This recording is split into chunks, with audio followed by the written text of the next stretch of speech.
Get started. Can you all hear me okay in the back? Yeah? Okay. Thank you for that thumbs up.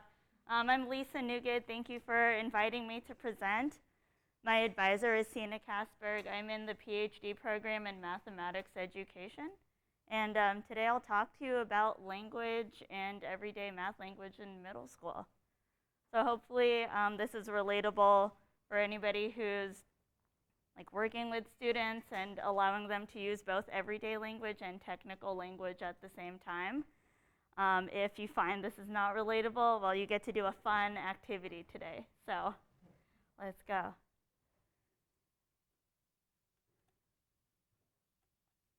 This was working like 30 seconds ago. Oh, come on. Okay. All right, fine. I'll click it. Okay. So this is important because of a concept of anti-fragility, which is about not only resilience, but the willingness to dive into unknown situations. So for example, in a math class, there are situations that are procedural, which means students are given a series of steps to follow, or even a formula, and they fill out a whole worksheet of it. But anti-fragility is diving into unknown situations. And here's a real life example. So I trained Muay Thai, which is Thai boxing. And in Muay Thai, I learned how to strike, I learned how to defend, and there's something called sparring, which is when two partners, they mock fight together. And anti-fragility is related to this because during sparring, I couldn't read my partner's mind. So I didn't know what they were going to do. I didn't know what moves they were going to make. And it was up to me to trust myself and use the moves that I learned.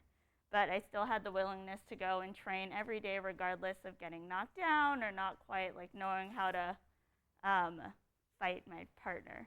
Yeah, so there's a real life example.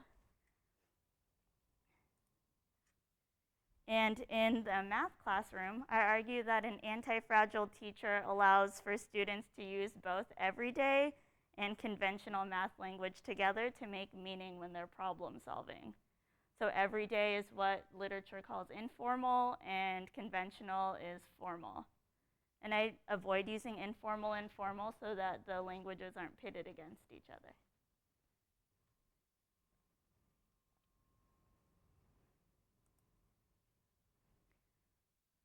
A research question that I'm working on is, what do everyday language and conventional mathematics language look like together when students are doing equitable mathematics and problem solving? So today I'll show you examples from transcripts of what this looks like.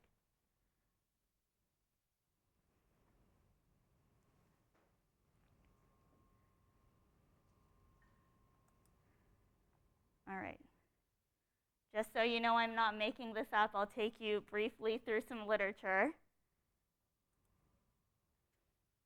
So first, here's an example of what I mean by everyday mathematics language.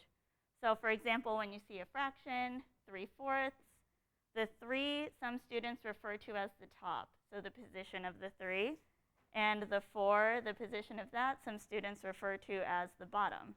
So that's an example of students using their everyday language to describe what's happening.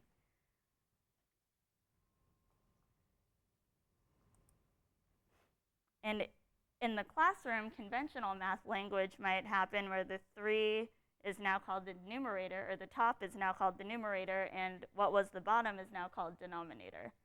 So conventional math language is typically seen in the classroom, in a textbook, whereas everyday language comes from students' experiences.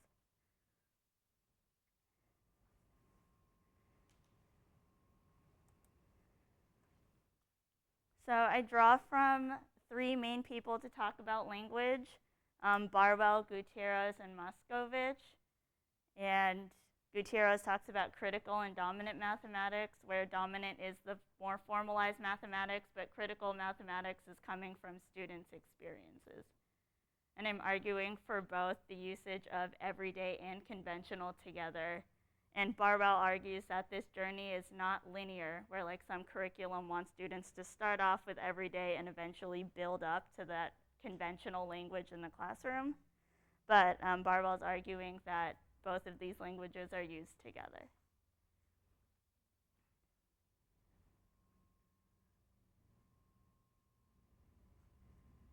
fun activity is coming soon.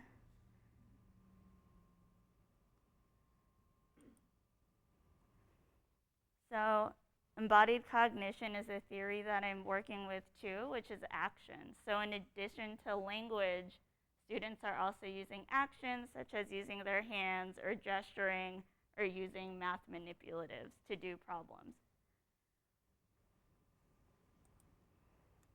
And the people I draw from here is Nunez and Abramson. So embodied cognition is how one reacts to the world around them, or how one interacts to the world around them, using their body. Okay. So, for example, here's a counting example. If you want to do it with me, so you hold your hand up, and you point to your pinky, say 1, 2, 3, 4, 5. I teach elementary math methods. So here's a counting example where we see both language, which is also called utterance, what you say, and the actions through embodied cognition together. So the utterance was saying the numbers 1, 2, 3, 4, 5, and the action was you're physically pointing to your fingers. So utterance and action together, I'm arguing form, or they influence meaning making.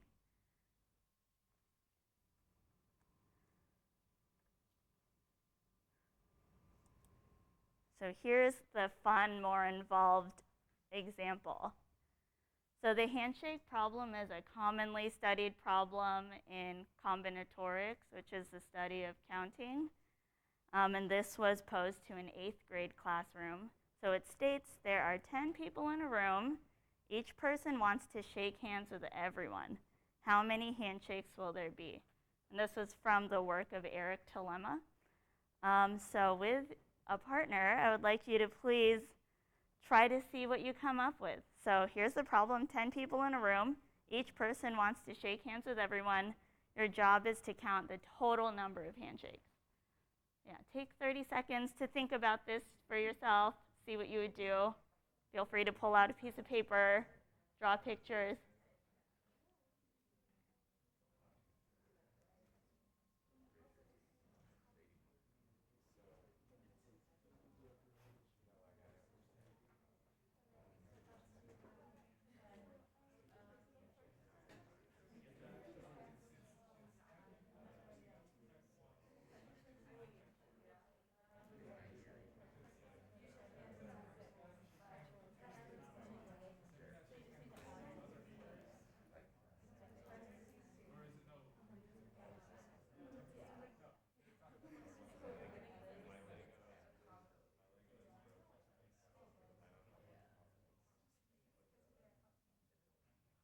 All right, if you haven't already, I encourage you to turn to each other and talk. I see some of you doing that already.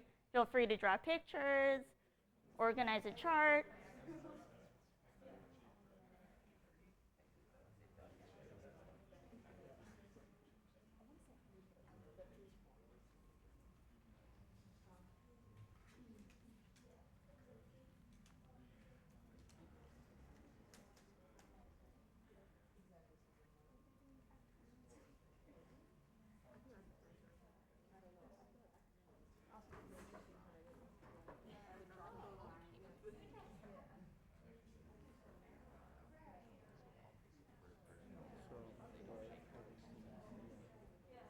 How's it going? Good, good. Nice. I'm like walking around must be terrible for the audio.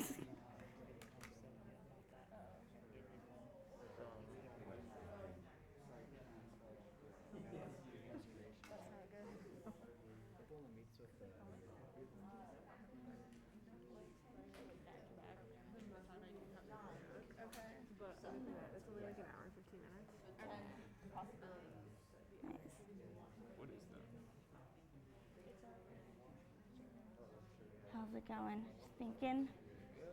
Nice. Like walking around must be terrible for the audio. Cool.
thanks for participating and talking to each other about your solutions and what you were thinking. So now we're going to take a look at Eric Telema's research participant who did this, and she's an 8th grader, and I'm doing a secondary analysis of his transcripts. So this is a student, Deborah's solution.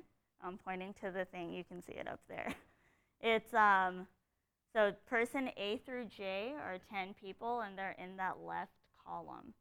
And then Deborah is keeping track of who shakes hands with who. So in the first row, person A shakes hands with person B, C, D, all the way through J. And then second row, person B shakes hands with person A, C, D, all the way through J. And Deborah repeats this pattern. So this is her initial solution. And now let's read what she says. So these transcripts were from Eric Telema. So blue is actions, and green is utterance, or what she says.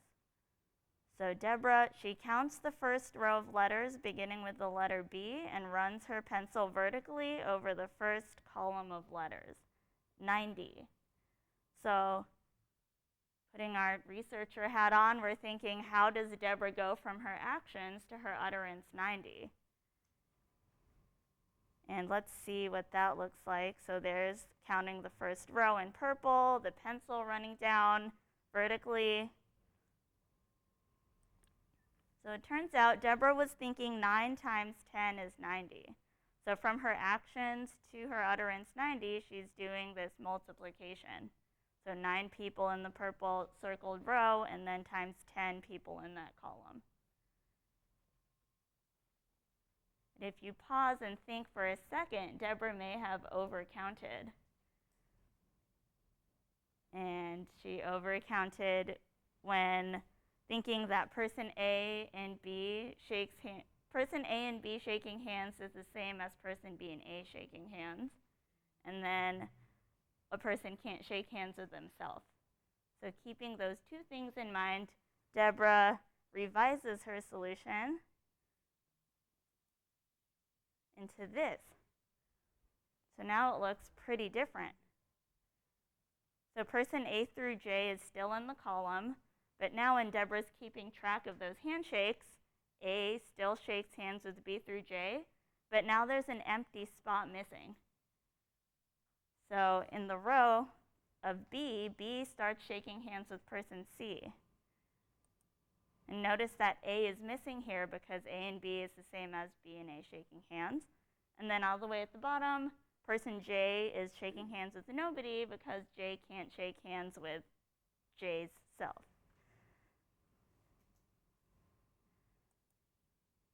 So let's read what's happening here.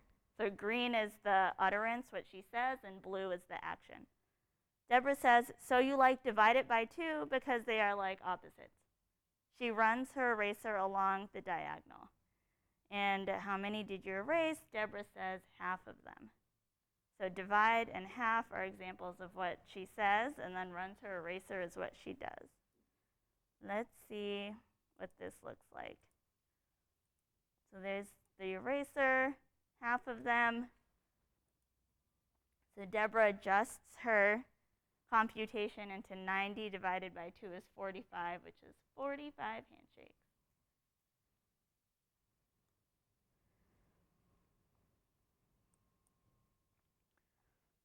So right now I'm looking at embodiment, culture, and identity. So how are students bringing their identities and their culture into the math classroom when they're solving these math problems using language and using their actions? How does culture and their identity play a role in that? And my takeaway question for you is, what concepts have you embodied, either tied to your culture, tied to your identity? This is a picture of a rice cooker. So I'm Filipino American, and one way to measure rice in a rice cooker to know your water-rice ratio is to dip your finger in it.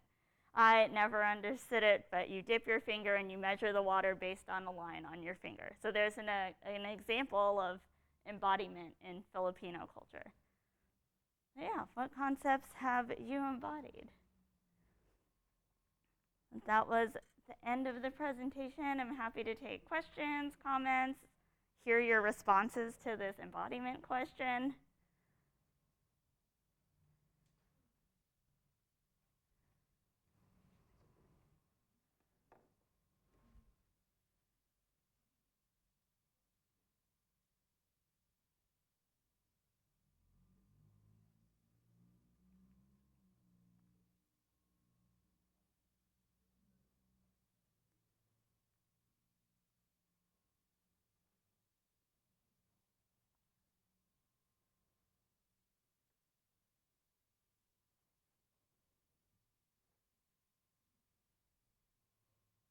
One embodiment example? Yeah.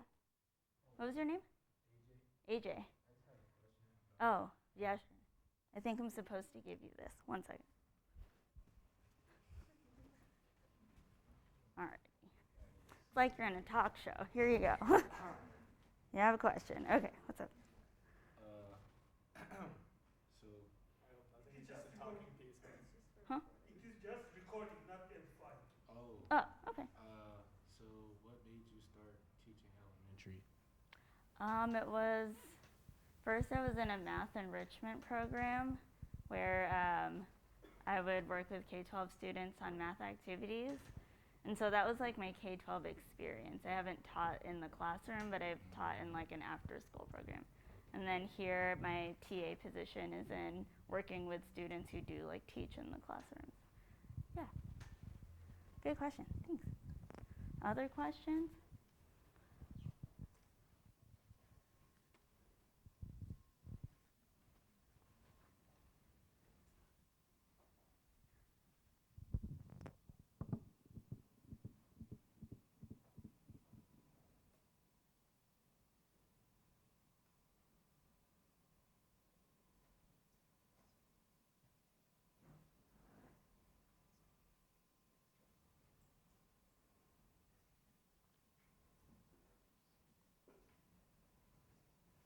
All right. Well, presentation is pretty short and sweet. I'll hang out if you want to talk about anything or have any more questions or comments, but thanks for attending. This is fun.